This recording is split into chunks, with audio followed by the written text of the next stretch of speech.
Hello, my name is Michelle. I am the editor of the magazine called The Vintage Girly, and I wanted to bring to your attention a particular article that we've got in issue 5 coming out tomorrow, which is November the 19th. And that's about how to make your business survive throughout the Christmas period. Now, it's come to my attention that there are a lot of store holders around vintage fairs and so forth who are starting to see a lull in the business of their trade at this time of year.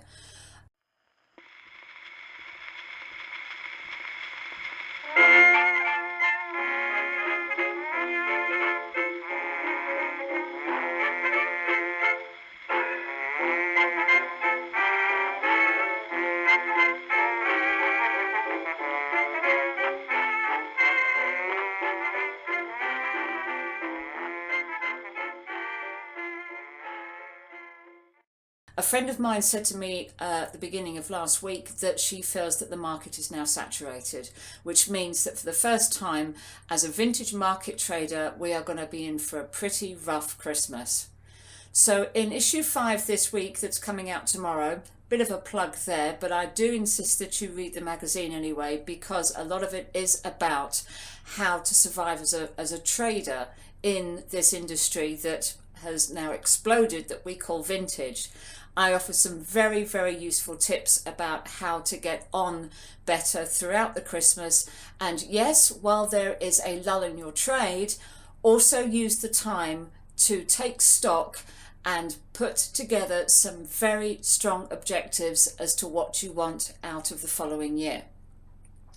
Now, the best thing to do really for this is to literally shut yourself in a room and sit down with a piece of paper and think about realistically what sort of goals and aims you wish to achieve for next year.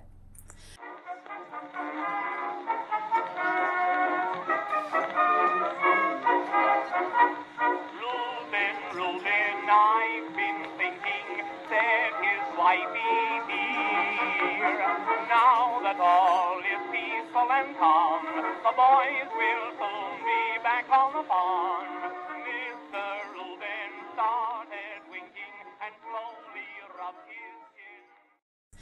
Make them realistic. As much as we'd all like to say we'd like to be a millionaire this time next year, it's not going to happen.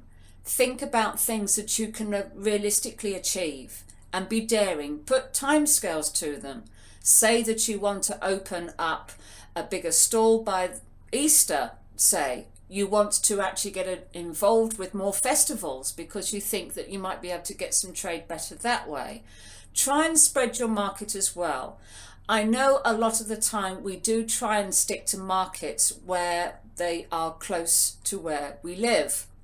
If you're able to go another 10, 20, 30 miles out of your way, it will not only allow the particular vintage fair that it is, their regular customers will get to know you, but it will also allow you to be seen in other areas, thus attracting more trade, particularly if a lot of your business is web-based as well.